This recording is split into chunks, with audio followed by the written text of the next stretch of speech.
if Republicans don't focus on what is really causing problems, they're going to fall for the canard that the problem with the Republican Party is its conservative principles. Au contraire, conservatism is about the only thing the Republicans have going for them.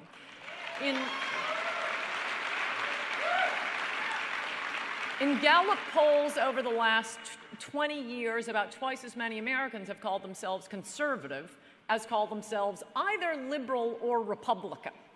No, conservatism is our winning feature, which brings me to the final point before I get to your questions, and that is this scapegoating of a fake Republican establishment, which is allowing the real Republican establishment to plot and scheme undetected.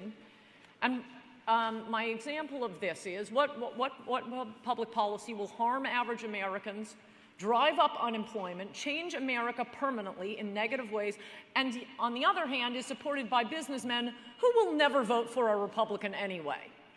Amnesty for illegal aliens. And half of elected or Republicans support it. As far as I can tell, most conservative talk radio and TV hosts support it. You want the Republican establishment, that's the Republican establishment. There are many negative consequences to amnesty, but the one that I think ought to concern this crowd is if amnesty goes through, America becomes California, and no Republican will ever win another national election. As it is, the state that gave us Richard Nixon and Ronald Reagan will never elect another Republican. I can see why Democrats would want amnesty, but why on earth are Marco Rubio and these endless Bushes supporting it?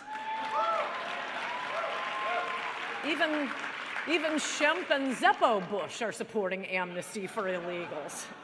Republicans are grasping at these suicidal policies because they're panicked, they're demoralized after the last election.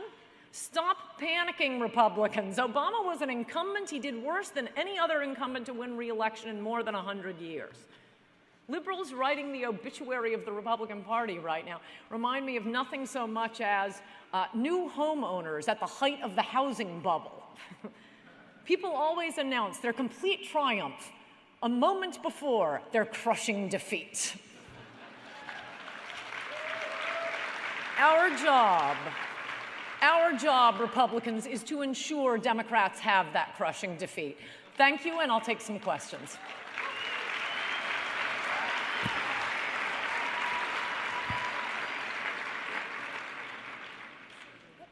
Thank you. I have a Are you question. there? Yes. Go ahead. Do you believe Chris Christie should have been invited to CPAC this year? Should he have been what? Invited. The nominee?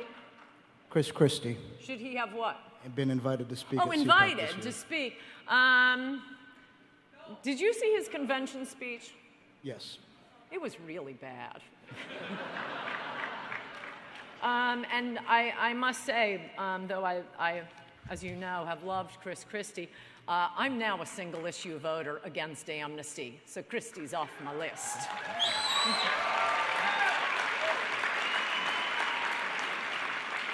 Our next speaker, Ted Cruz, is still on my list.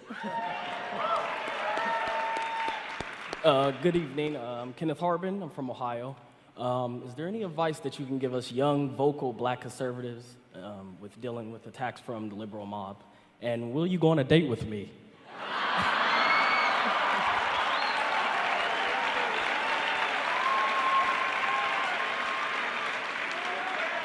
Yes, absolutely, young man. I'm just going to need a note from your mother.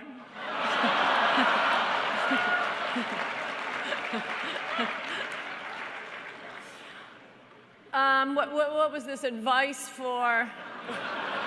I'm already imagining our date. I'm sorry, I forgot what the question was. Advice for, wait, young black conservatives? Yes. Well, I have good news. Also relating, wow, back to the amnesty issue. I've been saying this in nearly every radio interview and trying to slip it into every column I write. Mitt Romney won 20% of black males under the age of 30.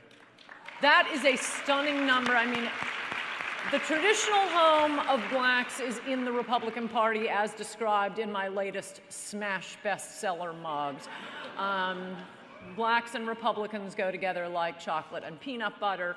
And I think the reason, but you know, the Democrats stole them away by lying about the history of civil rights and the history of Republicans, all set straight in mugged. And I think the reason Romney did so astronomically well among young black males is they want jobs and they don't want to be competing with illegal aliens for jobs. You know,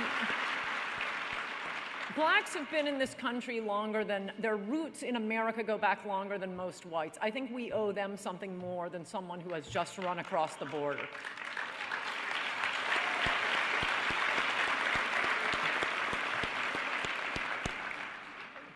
Is there still a mic there? Over here. Sorry, I can't see the audience at all. I have a vague idea there's a mic out there. Almost straight ahead. Almost. Hi, this is Daniel Rivera. I have a two-pronged question for you. First, I have my mother's signed consent statement. We can absolutely go on a date. So, I mean, I'll meet you right outside. Point two, much has been made recently of the Republican Party need for a facelift by the liberal media. You know, they're running around crazy saying we've been defeated, as you said. And it's a little bit annoying.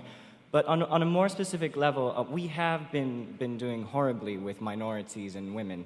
And I was wondering what your thoughts on that were on the first end of the question. And on the second end, much has also been made of the GOP divided.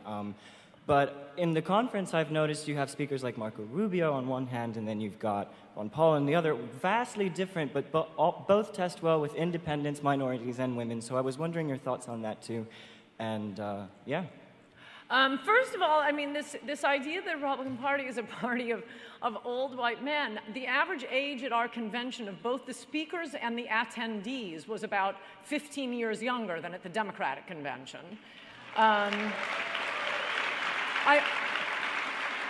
I may be exaggerating slightly, but not by much. I mean, I kept hearing, oh, Republicans, they want to take us back, they want to take us back. I look at the Democratic National Convention. It's Jimmy Carter, Michael Dukakis, Teddy Kennedy. Wait, who's trying to bring you back here?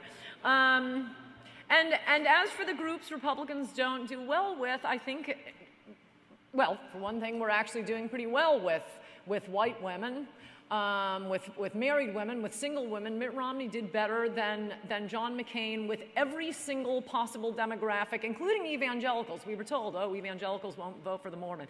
Every single religious group, Jews, evangelicals, Catholics, more of them voted for Mitt Romney than voted for McCain. The only two groups that voted more for McCain than for Romney were Asians and Hispanics, the two largest immigrant groups this country has been taking in for the last 30 years.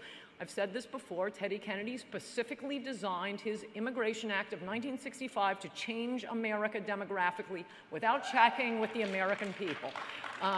It's virtually impossible to immigrate here from Europe now. About 80% of our immigrants for the last 30 years have come from the third world. About 60% of them go on welfare, much higher percentage than native-born Americans. This is so Democrats get themselves more voters. We have a more dependent society. We have people who want welfare, and we cannot get the votes of a dependent society without changing our principles. I mean, they're awful people, Democrats. Every time a woman has a child out of wedlock, Democrats think, oh, great, another Democratic voter. Every time a family gets divorced, fantastic, another Democratic voter. Every time someone loses his job and goes on welfare, fantastic, another Democratic voter. No, we offer hope, opportunity, and jobs, and I hope that we offer a change to our absolutely suicidal immigration policies. Thank you.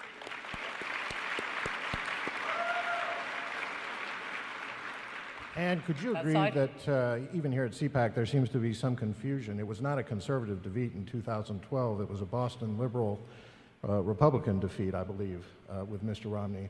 And I just want to ask you if you can help clarify why it's important that Mr. Bush not be our nominee, and Mr. Christie not be our nominee, and Mr. Cruz and some of the other great conservatives, real conservatives, in great part thanks to Jim DeMint, that are out there for us today. Thank you. Well, I'd like to give you some rules for choosing our next presidential nominee. I don't have a candidate yet, but I do have some rules for who shouldn't be running. And I've made this mistake, so I'm not blaming any of you. Among the candidates I've supported for president have included Pete DuPont, Pat Buchanan, Steve Forbes, Duncan Hunter. No, you can't run a congressman. I have learned that. You cannot run a governor from a state that's only as big as a congressional district. That's the equivalent of running a congressman.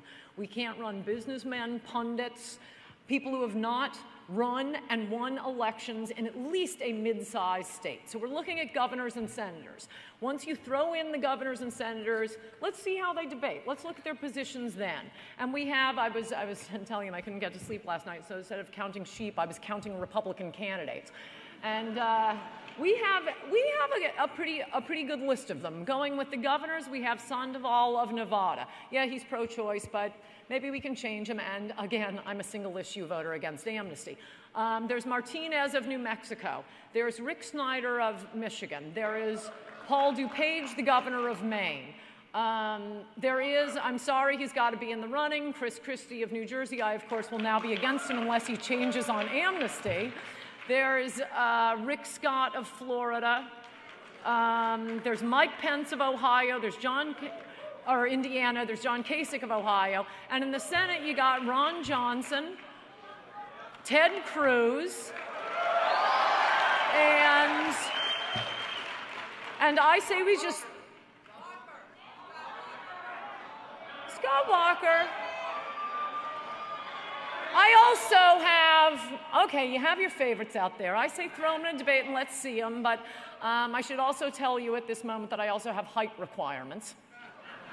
So if you didn't hear your favorite senator, think of, or governor, put him next to the clown at the roller coaster. See if he hits the height requirement. And I wouldn't get, too wedded to any one candidate now. Let's see how they do in a debate. Let's see what their records are. And most importantly, let's see what their position is on amnesty. Thank you. Drive safely.